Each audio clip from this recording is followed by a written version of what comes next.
This is a Soul Hit production.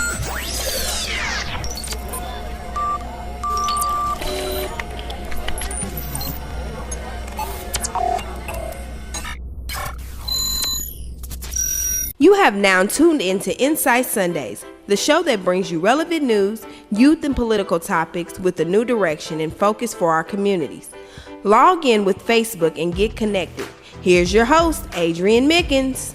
What's going on, Indianapolis, and welcome to another edition of Insight Sundays right here on AM 1310 The Light and Facebook Live. As always, we have to give a shout out to all of our sponsors, which are Andrew J. Brown Academy, Indiana Christian Leadership Conference or ICLC, Buttons and Bows Hair Salon, Bethesda Temple Southeast Campus, New Vision Lighthouse Ministries, Hair Artistry Indy, Inner Beauty Program Incorporated, New Breed of Youth, Lighthouse Academy Charter School South and East Campus, Beach Grove Bible Church, and Sam Ash Music Store.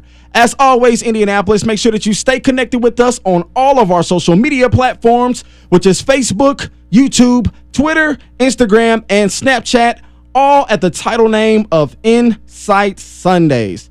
All right, Indianapolis, as always, we have another spectacular show for you guys in the house today. This week, we are in studio with Indianapolis Lighthouse Charter School, the East Campus, and I am here with... Hi, I'm Principal Green. Need a little mic up? There we go. I'm Ashley Green, principal of the high school. All right. Hi, I'm Kyra Bowerman, middle school English teacher. All right. And just a little bit more volume on Mrs. Green microphone right here. I appreciate it so much. So let's just get right into the show here. I know that this is the 2018-2019 school year, and I know we got some great things coming up here at the East Campus. So let's just kind of dive in. Let's just start with the origin. What made you ladies want to get into the field of education? I'm going to start with Principal Green here. Okay. I started off, believe it or not, as a communication major in college. And once I did a substitute teaching class, I felt like this is where I really need to be full time. So I went ahead and I started to pursue teaching full time. I was a middle school English language arts teacher. I loved it. I loved teaching kids how to read, how to comprehend. And it was just like a rush for me whenever that light bulb would go off in their, like right above their little heads that said, I get it. Awesome. And Mrs. Bowerman, what made you want to get into the educational field? Just for as long as I can remember, I've always wanted to teach. I've always had really good educators, really great people in my life, very supportive people. My grandmother was an educator. And so when I'm at home, South Bend, my hometown, I get a lot of people asking me, and telling me I look like my grandmother. And, and so I just thought, what better way to honor her than to follow in her footsteps? It's something I always wanted to do anyway. And so here I am. Gotcha. All right. So, let me ask you this, Mrs. Green. I know that the school year has begun. Are you guys still kind of looking for enrollment? Are you full? How's the process working? In most grades, we are full, but we are still accepting students in the high school right now. So grades 10, grades 11, and grades 9, we're still enrolling. Okay. And just kind of like a growth pattern, I know last year you guys only went up to 8th grade. So, I mean, not 8th grade, 11th grade. 11, yep. So how is it going to be having a graduating class this year and you being the principal who's going to experience that? What are you looking forward to this year with that? It's going to be really exciting. Our college and our director of college and career advising, she made a huge wall right outside of my office for students so that we could put their acceptance letters one by one. And we're hoping from the ceiling all the way down to the floor, we fill it up with acceptance letters. So that's really exciting. Awesome. To see kids actually go, get accepted, scholarship money, all of that. It's going to be awesome. Speaking about the acceptance, I know that you guys have what we call a college transition director. She's kind of been a mainstay there. Can you elaborate a little bit about the work that she does? Because I know that's a core vocal point to making sure once they graduate, they get over the hump. Yes. So it doesn't just stop with 12th grade. Once they actually do get into college, we make sure that we're still heavily involved with the success of the students. That means just tracking, asking them, how are your grades? What do you need help with? Are there any writing classes that you still need assistance with that you're struggling in school? What can we do to help you to make sure that, you make it through all 4 years of college? Awesome. And Mrs. Bowerman, I know that you're a mainstay too at the East Campus. You've been there for a little bit of the time there. How is it, and what makes you motivates you to keep coming back each year to make sure that the kids get a good education? I'm all in. I have a sense of responsibility and loyalty to my students. I know that I'm in middle school this year, and they've kind of separated the two for the first time this school year.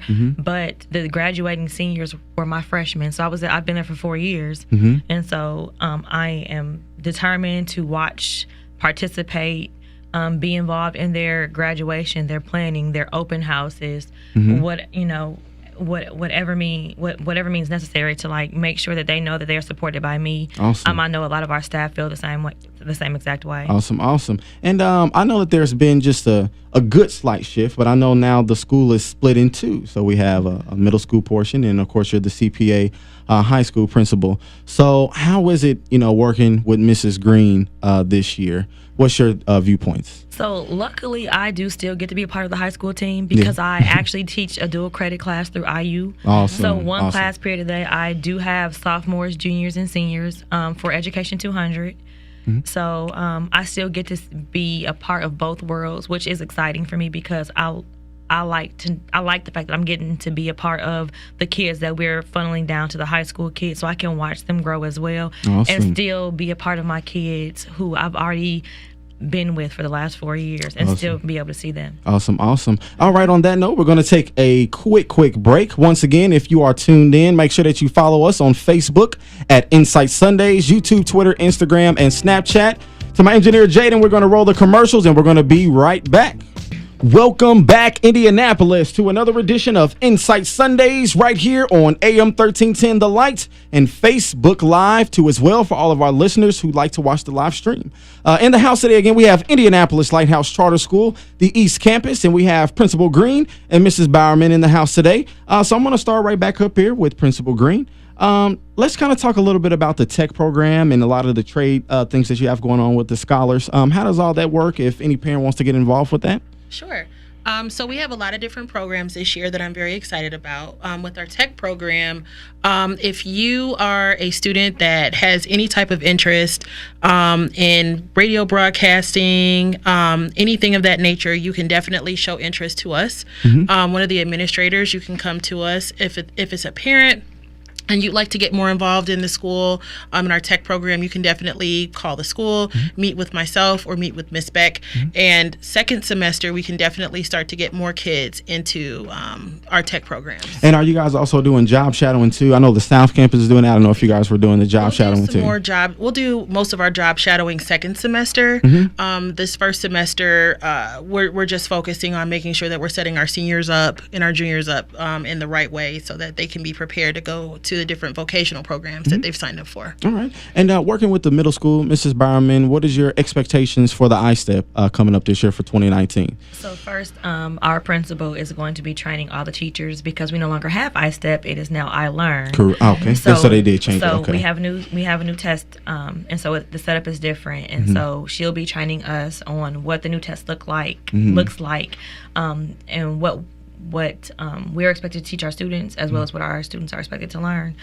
So once we have that down, we will then better be able to go back and check our lessons, our standards, our assessments, and get ready to prepare them for that. Because I wasn't for sure if they were going to change it because I know the time, I think it was a couple years or so ago when they did, and it just didn't quite go over well. The whole state had to redo the whole thing all over again. So last year, what was the success rate with the iStep, So we struggled with iStep in the last recent years. We've had some growth, and there's always this big debate over growth versus proficiency. And while proficiency is very important, I personally feel like you cannot dismiss growth. Absolutely, like it would be absolutely. It would be disadvantage. It would be a disadvantage to our students, disservice to them to not acknowledge their growth and make them feel like they are accomplishing something because a lot of our students come to us significantly behind academically in reading and math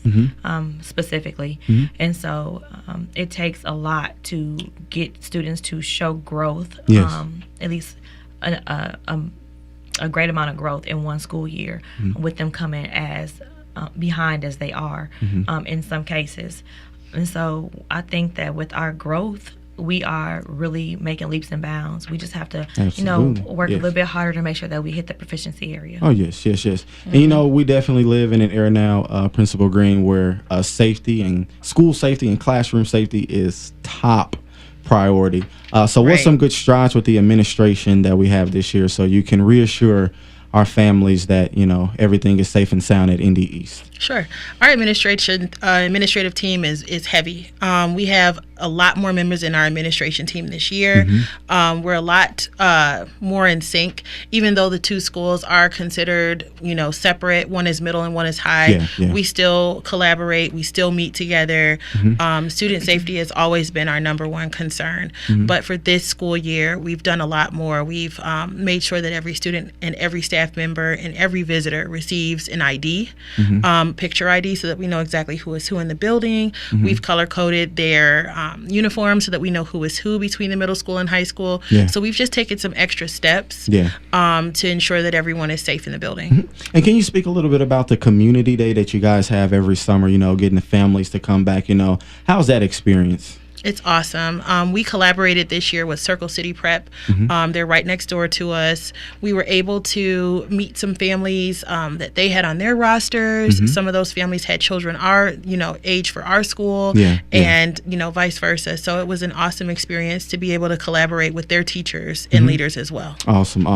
And again, for all of our listeners out there, can you explain that enrollment process one more time for everybody? Sure. If you are still in search of a school, grades 7 through 12, please contact our main office at Lighthouse East. We will let you know whether or not we have any openings. If not, we will definitely help you to get more information on enrollment once you contact us. All right. And what's all that good contact information, the number, everything? Okay, so 317-664-2753. Okay. And number one more time, I know some people like to write it down. We're going to do a little bit more slower for everybody out there. Sure. The area code is 317-667-2753. All right. And again, that address for Indianapolis Lighthouse Charter School East is 4002 North Franklin Road, zip code 46226. Last thing, I know that you spoke about the administration team. Yes. What is the main focal mission statement that you want to let the parents know when they come to Indy East about how their child is going to get a quality education? What's your mission statement that you have for the CPA? Sure. This year we're focusing heavily on college. With us having our first graduating class, our first set of seniors this year, it's very important that everyone is in full understanding of how to get to college, the steps that are needed from 9th grade all the way through 12th. So you can expect when you first walk in the door, college, the whole school for high school is inundated with different types of banners, different types of informational pieces on the walls, just making sure that everyone is aware that the ultimate goal is to get into a four-year college or university. All right. Well, I appreciate it so much, ladies. Thank you for coming in today to AM 1310 on Insight Sundays. As always, Indianapolis, make sure that you tune in next week. Next week, we will have a back-to-school community event from First Achieve the Challenges for Excellence. It will be held August 18th on 1311 North Arlington Avenue, but they will be in studio next Sunday, and we will check you guys out next week. This is a Soul Hit production.